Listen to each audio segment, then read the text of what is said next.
Hello everyone, आप सबका स्वागत है हमारे YouTube channel Rajasthan GK lab में।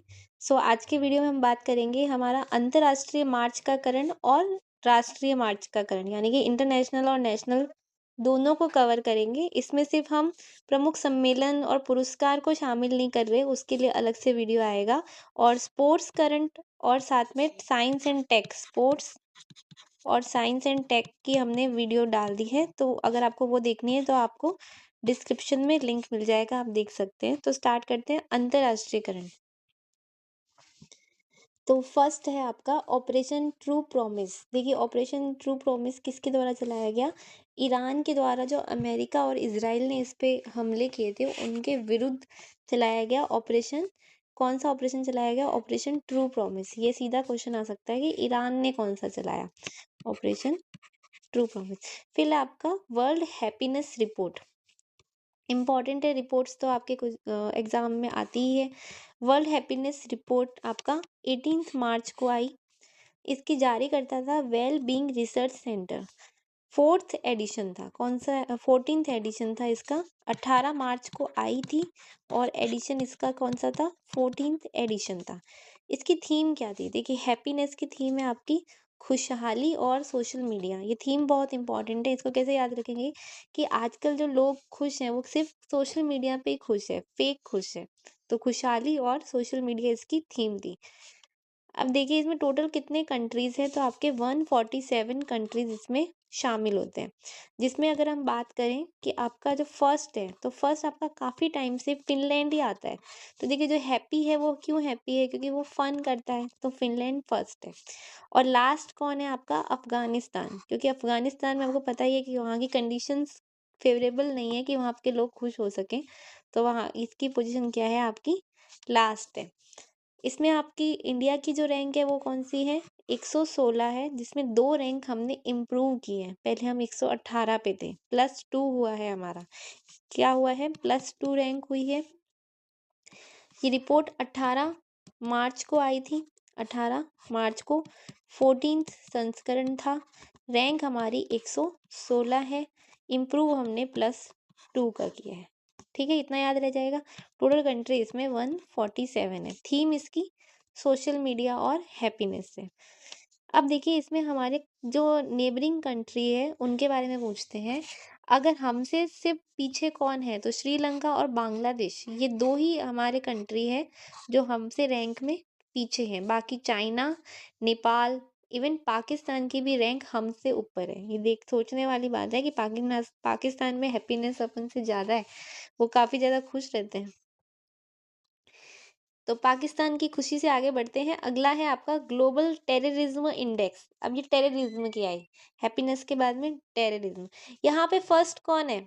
हमारा फेवरेट, जो सबसे ज्यादा जो हैप्पी हो गया है वही फर्स्ट है। यहाँ पे आपका पाकिस्तान यहाँ पे फर्स्ट आया टेररिज्म में।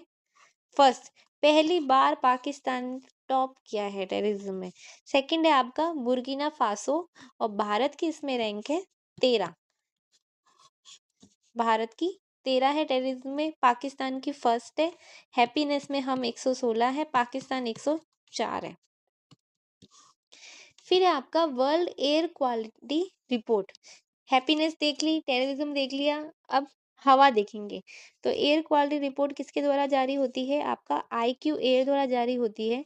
इसमें पर्टिकुलेटेड मैटर, धूल के जो कण होते हैं ना, उनका साइज का पैरामीटर है ये। पर्टिकुलेटेड मैटर 10 और पर्टिकुलेटेड मैटर 2.5। जो 10 होते हैं वो आपके नोज में एंटर कर पाते हैं, पर इंटरनल आपका जो रेस्पिरेटरी सिस्टम है वहां पे नहीं जा पाते। जो पर्टिकुलेटेड मैटर 2.5 है, ये साइज इतना छोटा होता है कि ये आपके रेस्पिरेटरी सिस्टम में चला जाता है, यानी बहुत ज्यादा क्या है? हार्मफुल है। तो इन्हीं कणों को मापते हैं। जो हार्मफुल कण है, जो आपके रेस्पिरेशन में जा सकते हैं, उनका लेवल चेक करते हैं। इनका जो नॉर्मल लेवल है, जो आपके लिए सेफ है, वो है आपका 5 माइक्रोग्राम्स पर MQ। ठीक है, तो 5 माइक्रोग्राम इसका सेफ रेंज है। इसके आधार पे सबसे प्रदूषित देश जो फर्स्ट है, जो आपका टेररिज्म में फर्स्ट है और जो हैप्पीनेस में भी हमसे आगे हैं, वो है आपका सबसे ज्यादा प्रदूषित पाकिस्तान। और दुनिया के टॉप 10 प्रदूषित शहर में भारत के कितने देश शहर हैं? आपके 5 भारत के और 4 पाकिस्तान के देश शामिल है। अगर हम बात करें कि सबसे प्रदूषित शहर कौन-सा है, तो वो हमारा है। देखिए, देश तो प्रदूषित कौन है आपका? पाकिस्तान है। और शहर में कौन है आपका? लौनी, यूपी का शहर है आपका। ये सबसे प्रदूषित शहर है।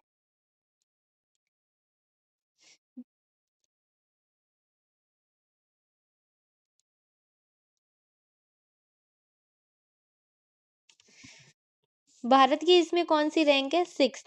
पाकिस्तान तो आया इसमें 1st और भारत इसमें आया 6th। इसमें 6th है हम, और हैप्पीनेस वाले में हम 116 हैं। तो इतना याद रखिएगा। और सबसे प्रदूषित शहर आपसे आ सकता है कि लौनी यूपी का सबसे प्रदूषित शहर है। अब लास्ट में कुछ 2 महत्वपूर्ण यात्राएँ। एक तो फ़िनलैंड के राष्ट्रपति अलेक्जेंडर स्टब भारत आए थे, फ़िनलैंड के। ठीक है? राष्ट्रपति अलेक्जेंडर स्टब आए थे 4 से 7 मार्च। तो 4 से 7 मार्च एग्ज़ैक्ट याद मत कीजिए, ऐसे याद रखिए कि स्टार्टिंग ऑफ मार्च में आए थे। मार्च के स्टार्ट में आए थे, कौन आए थे? फ़िनलैंड के राष्ट्रपति आए थे। ये 11th रायसीना डायलॉग के प्रमुख अतिथि थे। तो इसलिए क्वेश्चन आ सकता है कि 11th रायसीना डायलॉग के प्रमुख अतिथि कौन थे? आपके फ़िनलैंड के अलेक्जेंडर स्टब थे, रायसीना डायलॉग पे। हमने फ़िनलैंड के साथ में कौन-सा समझौता किया है? 6G के लिए समझौता किसके साथ में किया है? जो फन करते हैं उनके साथ में किया है। 6G के लिए समझौता फ़िनलैंड के साथ में किया गया है। फ़िनलैंड की ओलू यूनिवर्सिटी ने इसके साथ में समझौता किया है। फिर कनाडा के पीएम आए, फ़िनलैंड के तो राष्ट्रपति आए और कनाडा के कौन आए? पीएम आए, मार्कोनी आए। ये कब आए? आपके उनसे भी पहले लास्ट फ़ेब में आए थे। मुंबई से इन्होंने आपकी यात्रा शुरू की थी, और ये भारत-कनाडा समझौता हमने किसके लिए किया है? भारत और कनाडा के बीच में समझौता हुआ है आपका यूरेनियम आपूर्ति के लिए। ये इम्पोर्टेंट है कि एक तो किसके लिए? यूरेनियम आपूर्ति के लिए, और संयुक्त दलहन प्रोटीन उत्कृष्टता केंद्र बनाने के लिए। आपको पता होगा दलहन मिशन भी शुरू किया गया है, दलहन कार्यक्रम। तो उसके हिसाब से भी आपका इम्पोर्टेंट हो गया। इसके लिए इन्होंने किसके साथ में समझौता किया है आपका? कनाडा के साथ में समझौता किया है, और यूरेनियम आपूर्ति के साथ में। साथ में ही भारत ट्राई फेस्ट में कनाडा की क्या रहेगी? भागीदारी रहेगी। तो ये आपका हो गया इंटरनेशनल करंट। अब हम करेंगे मार्च का जो हमारा नेशनल करंट है, ठीक है? इसमें देखिए सबसे पहले है आपकी जनगणना। तो जनगणना से तो क्वेश्चन आना बनता ही है। जनगणना की थीम क्या है? हमारी जनगणना हमारा विकास। ये भी आपको पता होगा। इसके शुभंकर भी न्यूज़ में रहे हैं अभी, प्रगति और विकास। प्रगति और विकास इसकी थीम है। जनगणना स्टार्ट कब की गई? लॉन्च कब किया गया? इसका 5 मार्च को लॉन्च किया गया। इसकी डेट इम्पोर्टेंट है। जनगणना कब से स्टार्ट हुई? 5 मार्च को। 5 इसमें है वर्ड्स है जनगणना के। तो यह कब स्टार्ट हुई? 5 मार्च को इसकी घोषणा की गई। इसके तहत 4 डिजिटल इम्पोर्टेंट है, देखिए इसके तहत यहाँ पे इम्पोर्टेंट है कि 4 डिजिटल प्लेटफॉर्म लॉन्च किए गए हैं। वो कौन-कौन से? तो देखिए इसमें 4 कौन से किए गए हैं? एक तो हाउस लिस्टिंग ऐप, एक ऐप लॉन्च किया गया है हाउस लिस्टिंग, जिसमें हाउस की लिस्ट बनाएँगे। दूसरा है एचएलओ एप्लीकेशन। तीसरा है स्वगणना का पोर्टल, जिसमें आप खुद से अपना डाटा भर सकते हैं। और चौथा है आपका जनगणना का प्रबंधन और निगरानी पोर्टल। तो ये 4 पोर्टल लॉन्च किए गए हैं, इसको याद रखिएगा। एक तो हाउस लिस्टिंग, एक आपका एचएलओ, एक आपका स्वगणना, और एक है आपका निगरानी के लिए।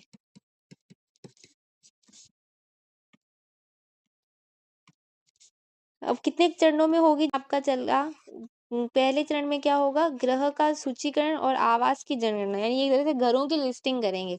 सेकंड में मेनली क्या करेंगे? लोग गिनेंगे, जिनके पास घर नहीं उनको भी गिनेंगे। पहले चरण में घरों का सूचीकरण है।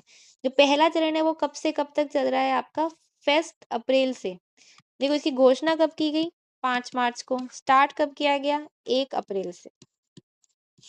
कब तक चलेगा? 30 सितंबर तक चलेगा। 15 दिन के लिए इन्होंने स्वगणना की अवधि रखी है। कितनी अवधि रखी है? 15 दिन के लिए। फर्स्ट चरण में जो स्वगणना प्रक्रिया है, वो यूँ नहीं कि पूरे ही इंडिया में स्वगणना शुरू कर दी इन्होंने, नहीं, बिल्कुल नहीं। इन्होंने कहाँ से किया है? 8 राज्य और संघ सूचित क्षेत्रों में शुरू किया गया है। सिर्फ कितने? 8 राज्यों में। तो ये 8 राज्य इंपॉर्टेंट है। एक तो है आपका दिल्ली, कर्नाटक, ओडिशा, मिजोरम, सिक्किम, गोवा, अंडमान लक्षद्वीप। सब छोटे छोटे लिए इन्होंने।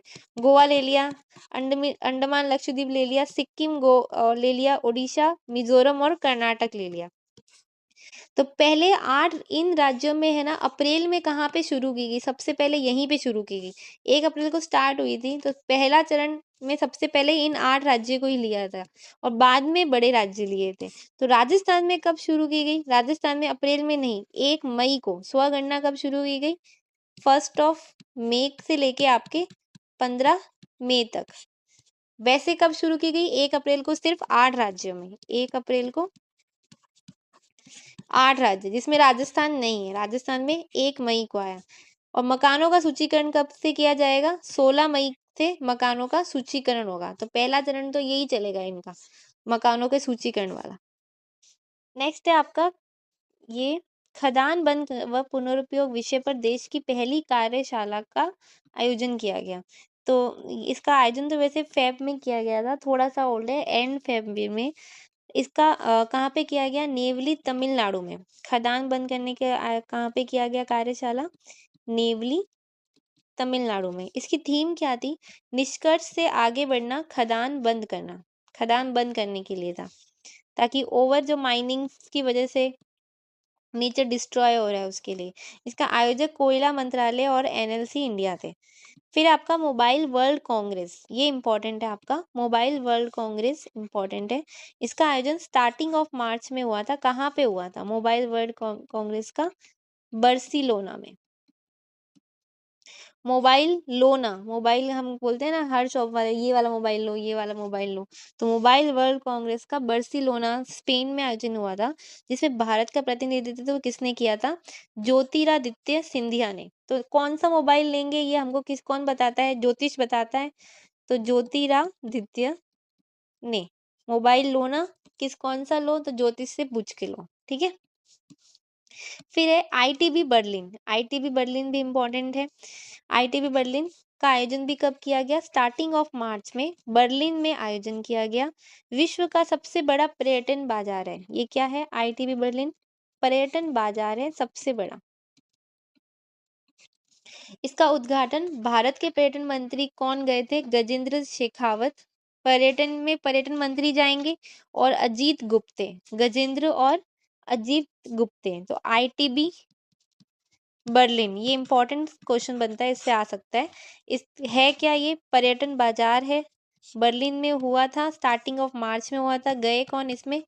गजेंद्र शेखावत और अजीत गुप्ते, ठीक है।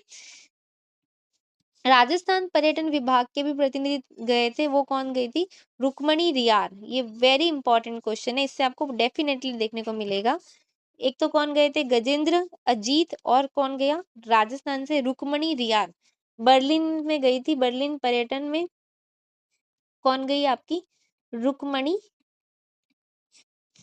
रियार, ठीक है। फिर आपका पहला नदी आधारित प्रकाश स्तंभ कहाँ पे लगाया गया? NH2 पे लगाया गया प्रकाश स्तंभ। लाइट हाउस, जैसे आपको पता होगा कि समुद्र में तो हम लाइट देखने के लिए लगाते हैं, पहला नदी के लिए कहाँ पे लगाया गया? तो नेशनल हाईवे 2 पे ब्रह्मपुत्र का जो लचित घाट है वहां पे लगाया गया। ब्रह्मपुत्र के रिवर फ्रंट को ये कवर करता है। फिर आपका हरित हाइड्रोजन मानक सुरक्षा प्रोटोकॉल का सम्मेलन कहाँ किन के बीच में हुआ? भारत ब्रिटेन के बीच में हुआ, दिल्ली में हुआ। हरित हाइड्रोजन के लिए दिल्ली में हुआ, ठीक है। हरित हाइड्रोजन से ही इंपॉर्टेंट अब ये आता है आपका राष्ट्रीय राजमार्ग हरित आवरण सूचकांक, यानी कि जो नेशनल हाईवेज है वहां पे कितने प्लांट्स लगे हुए हैं उसके लिए सूचकांक है, पहली बार आया, इसलिए वेरी इंपॉर्टेंट हो जाता है, वेरी इंपॉर्टेंट। जारीकर्ता कौन है? राष्ट्रीय राजमार्ग प्राधिकरण है। यह रिपोर्ट इसरो के समन्वय से, इसरो और NRSC के समन्वय से बनाई गई है। पहला कौन आया इसमें? असम आया, असम फर्स्ट आया, फिर गुजरात और तेलंगाना है। तो फर्स्ट आपको याद रखना है कि सबसे ज्यादा हरित आवरण कौन से नेशनल हाईवे में मिलेगा आपको? असम में देखने को मिलेगा। कहाँ पे मिलेगा? असम में। फिर है आपका राजकोषीय स्वास्थ्य सूचकांक। स्वास्थ्य सूचकांक किसके लिए है आपका? जैसे आपका जो राजकोषीय पॉलिसी आती है उसके हिसाब से ये आपका राजकोषीय स्वास्थ्य सूचकांक। इसके जारीकर्ता कौन है आपका? नीति आयोग। इसमें 18 राज्य और 10 पूर्वोत्तर राज्य शामिल थे। फर्स्ट कौन आया? ओडिशा में। देखो जिसके पास में राजकोष ज्यादा होगा, राजकोष यानी कि पैसा ज्यादा होगा, वो ही क्या करेगा? डिश खाने होटल जा सकता है। यानी कि फर्स्ट कौन आएगा? ओडिशा। इसकी फ्रंट रनर श्रेणी में 5 राज्य थे, जिसमें फर्स्ट तो आपका ओडिशा था ही। राजस्थान इसकी फ्रंट रनर में नहीं, किस में आया? एस्पिरेशनल श्रेणी में आया, यानी कि थोड़ा पीछे आया और पिछले साल से हमारी रैंक भी गिरी है। राजकोषीय स्थिति हमारी वीक हुई है, तो हमारी रैंक क्या है आपकी? 14th रैंक है। राजकोषीय में हम क्या है? 14th है। और हमारा रैंक क्या हुआ है? डाउन हुआ है। ठीक है। नेक्स्ट जो अगला क्वेश्चन है, ये आपसे डायरेक्ट पूछा जाता है कि लघु व मध्यम उद्योग मंत्रालय द्वारा किस कंपनी को अनुसूची 1 में सूचीबद्ध किया गया है? तो अनुसूची 1 में सूचीबद्ध नई कंपनी है आपकी राष्ट्रीय लघु उद्योग निगम लिमिटेड। ये इंपॉर्टेंट है आपका, राष्ट्रीय लघु उद्योग निगम लिमिटेड। फिर है आपका डेफसेट सम्मेलन। डेफसेट सम्मेलन का संबंध किससे है? सबसे बड़ा सवाल तो यही आता है कि डेफ सेट का सम्मेलन है आपका अंतरिक्ष साइबर सुरक्षा में। साइबर सुरक्षा वो भी किसमें? अंतरिक्ष, जो हमारे स्पेस के मिशन है उनका जो डेटा है उनको सुरक्षित रखने के लिए डेफ सेट सम्मेलन है। कब किया गया? दिल्ली में लास्ट फेब में आयोजित किया गया। नेक्स्ट है आपका संपीड़ित बायोगैस, यानी कि बायोगैस के लिए कहाँ पे सम्मेलन किया गया? पुणे में किया गया। इतना इंपॉर्टेंट नहीं है। फिर आपका 16 साल से कम एज के लिए सोशल मीडिया बैन करने वाला पहला राज्य कौन सा है? कर्नाटक। वेरी इंपॉर्टेंट कि 16 साल से कम एज के लिए बच्चे क्या करते हैं? सोशल मीडिया पे बहुत ज्यादा ड्रामे करते हैं, नाटक करते हैं, तो उनको बैन ही कर दिया कर्नाटक में। नेक्स्ट है आपका अराकू काउनी। ये इंपॉर्टेंट है, इसमें मैंने इंपॉर्टेंट लिखा भी है। अराकू काउनी क्या है? आंध्र प्रदेश में शुरू किया गया है। पहली बात तो अराकू काउनी क्या है आपका? पहला ट्राइबल मिलेट आधारित फूड मेन्यू है। मिलेट्स आपको पता है, ये मिलेट्स लास्ट ईयर काफी ज्यादा चर्चा में थे, मिलेट्स ईयर भी था। तो इसके लिए आंध्र प्रदेश ने पहली बार पहला ट्राइबल मिलेट पे बेस्ड फूड मेन्यू है। वहां पे ट्राइबल मिलेट के मिलेंगे आपको, खाने के ऑप्शंस मिलेंगे। तो अराकू काउनी ये वहां पे शुरू किया गया, तो इसको आप याद रखिएगा, आंध्र प्रदेश में। इसका स्टेट इंपॉर्टेंट है कि कहाँ पे शुरू किया गया। ट्राइबल के नाम से कोई दूसरी स्टेट दे सकता है आपको, केरल, तमिलनाडु वगैरह। ठीक है। फिर आपका सबसे मजबूत T20 कार्बन फाइबर बड़े पैमाने पे बनाने वाला देश कौन बन गया? तो चाइना। तो चाइना ऑब्वियस है, इन सब चीजों में आगे रहता है, तो फर्स्ट कौन आएगा? चाइना आएगा। फिर पहला आई सेल टिश्यू बैंक कहाँ पे बनाया गया है? तो हैदराबाद। आई सेल टिश्यू बैंक कहाँ पे बनाया गया है? Hyderabad. Next is initiative for of the year award किसको मिला गया है? तो जो आपका initiative of the year award मिला है किसको? आरबीआई को। इन्होंने क्या किसके लिए मिला? इन्होंने नवाचार किया था। इनिशिएटिव यानी कोई नवाचार किया है। क्या किया है? बैंक.इन के नाम से इन्होंने अपनी साइट लॉन्च की है आरबीआई ने, बैंक.इन। ठीक है। फिर है आपका यूके का नाइट कमांडर ऑफ द सम्मान किसे मिला है? फिर है आपका यूके का night commander of the award किसको मिला है? आपका नटराजन चंद्रशेखरन को। ये इंपॉर्टेंट है अवार्ड। यूके का night commander of the, night को आप क्या देखने गए? कमांडर का शो देखने गए। कौन सा? नटराज का। नटराज का शो देखने गए, नटराजन अवार्ड। फिर आपका भारत का पहली बार वर्ल्ड इंडोर एथलीट चैंपियनशिप की मेजबानी करेगा, कहाँ पे करेगा? कलिंगा इंडोर स्टेडियम भुवनेश्वरम में किया करेगा। इससे पहले हमने स्पोर्ट्स करंट में पढ़ा था कि कलिंगा में जो नेशनल एथलीट चैंपियनशिप है उसका भी आयोजन किया गया था। तो यहाँ से आप याद रख सकते हैं कि वर्ल्ड की इंडोर एथलीट भी कहाँ होगी पहली बार? कलिंगा स्टेडियम भुवनेश्वर में होगी। एथलीट्स के लिए बहुत बड़ी जगह चाहिए, बहुत बड़ा भवन चाहिए, तो भुवनेश्वर में। ठीक है। नेक्स्ट इज लंदन में आयोजित समारोह में वुमेन एम्पावरमेंट अवार्ड किसको मिला गया? तो ऋतुपर्णा सेन गुप्ता को। ये भी इंपॉर्टेंट है। वुमेन कहाँ पे दिया गया इनको? लंदन में। ऋतुपर्णा वुमेन्स वुमेन्स आपको पता है हर ऋतु में क्या करती है, कार्य करती है। कोई भी ऋतु हो तो ऋतुपर्णा को वुमेन एम्पावरमेंट, वो इतनी पावरफुल होती है इसलिए उनको अवार्ड दिया गया। और नटराजन आपको पता है यूके का नाइट राइडर अवार्ड किसको मिला, नटराजन को। और इनोवेशन वाला किसको मिला, आरबीआई को। ठीक है। नेक्स्ट इज देश का पहला एलपीजी एटीएम। एलपीजी एटीएम कहाँ पे लगाया गया है आपका, भारत पेट्रोलियम लिमिटेड द्वारा गुड़गांवा हरियाणा में। वहीं पे सबसे ज्यादा एलपीजी वगैरह चाहिए तो वहीं पे बनाया गया है गुड़गांवा में। भारत की पहली नेट जीरो सोलर सिटी, ये इंपॉर्टेंट है। नेट जीरो सोलर सिटी आपकी कौन सी है, सांची एमपी में। तो ये आप याद रखिएगा। और पहला डार्क स्काई रिजर्व कहाँ पे है, डार्क स्काई रिजर्व कहाँ पे है, लद्दाख में। पहाड़ों में स्काई कैसा दिख रहा है, एकदम डार्क दिख रहा है लद्दाख में, तो वहां पे हो गया डार्क स्काई रिजर्व। और नेट जीरो सोलर सिटी कहाँ पे हो गई आपका, सांची एमपी में। इसके बाद में आपका विश्व महासागर विज्ञान कांग्रेस की मेजबानी कहाँ पे की जाएगी, गोवा में। ये भी इम्पोर्टेंट है कि गोवा में की जाएगी। नॉर्मल जो साइंस कांग्रेस वगैरह की जाती है वो दिल्ली में की जाती है, पर ये महासागर वाली है तो महासागर वाली दिल्ली में तो होगी नहीं, दिल्ली में कहाँ महासागर है, तो ये कहाँ पे होगी, गोवा में होगी, गांव में होगी। महासागर वाली गोवा में, गोवा के बीच पे होगी, ऐसे याद रखिए। ठीक है, गोवा के बीच में। फिर ब्रिक्स कि CCIWE समिट में women empowerment trail blazer award किसको दिया गया। इससे पहले हमने पढ़ा लंदन में जो आपका वुमेन ये मिला गया, वुमेन एम्पावरमेंट अवार्ड किसको मिला था आपका, ऋतुपर्णा को। और ये ब्रिक्स वाला ट्रेल ब्लेजर में यूके वाला, देखो 2 अवार्ड है आपके वुमेन वाले। एक तो था आपका लंदन का तो मिला आपका ऋतुपर्णा को। और ब्रिक्स का किसको मिला, ब्रिक्स में मिला आपका कल्पना में, कल्पना सोरेन। ये कहाँ की है, झारखंड की। तो इसको आप याद रखिएगा। फिर उत्तराखंड के बाद में यूनिफॉर्म सिविल कोड लागू करने वाला सेकंड राज्य कौन बन गया, गुजरात बन गया, इतना इम्पोर्टेंट नहीं है।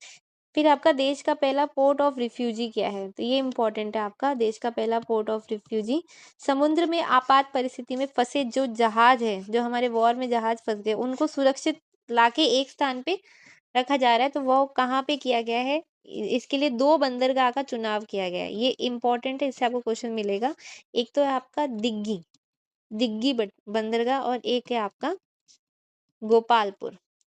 दिग्गी तो कहाँ के लिए है आपका, पश्चिमी तट के लिए, अरब सागर और पर्शियन गल्फ के लिए, यानी कि आपका इस अरब सागर के लिए तो आपका कौन सा है, दिग्गी पोर्ट।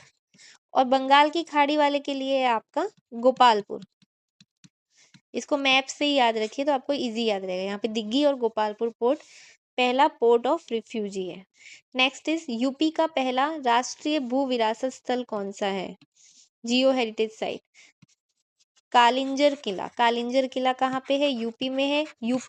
आपको क्वेश्चन मैं बताती हूँ क्या आएगा कि कालिंजर किला जो राष्ट्रीय भू विरासत स्थल है वो कहाँ पे है, तो वो यूपी में है। ठीक है, किला क्या होता है, किला पहाड़ के ऊपर होता है, तो यूपी का है कालिंजर किला। यूपी का पहला जियो हेरिटेज है, इसलिए इम्पोर्टेंट है। फिर आपका पश्चिमी एशिया के भू राजनीतिक संघर्षों से भारतीय जो निर्यातक है उनको राहत देने के लिए कौन सी योजना चलाई गई है, इन्होंने रिलीफ पहल। तो इतना इम्पोर्टेंट नहीं, आपको याद भी रह जाएगा। लास्ट है आपका भारत का अद्यतन जलवायु लक्ष्य कितना रखा गया है 2031-35 तक। उत्सर्जन तीव्रता, जो कार्बन उत्सर्जन है उसकी तीव्रता का लक्ष्य रखा गया है 2035 से 2005 से, सॉरी 2005 की तुलना में कितना परसेंट कम करने का, 47% डिक्रीज करने का लक्ष्य है। और स्वच्छ ऊर्जा के लिए हमारा लक्ष्य है कि 60% तक हम क्या करें, स्वच्छ ऊर्जा बनाएं। कार्बन उत्सर्जन कम तो कितना करें, 47%, और स्वच्छ ऊर्जा कितनी करें, 60%। तो ये हो गया आपका नेशनल करंट। तो हमने नेशनल इंटरनेशनल दोनों करंट देखे। एक हमारा टॉपिक बचता है जो प्रमुख सम्मेलन, कार्यक्रम और प्रमुख व्यक्तित्व और पुरस्कार का, उसके लिए हम एक अलग से वीडियो लाएंगे। और इन सब का अगर आपको PDF चाहिए तो हमारा Telegram channel Rajasthan GK lab है, जहाँ पे आप ज्वाइन कर सकते हैं। वहाँ पे इसके MCQ प्लस आपको पीडीएफ मिल जाएगा, वहाँ से आप डाउनलोड कर सकते हैं। So if you like the video then please like, share and comment and subscribe to our YouTube channel. Thank you for watching.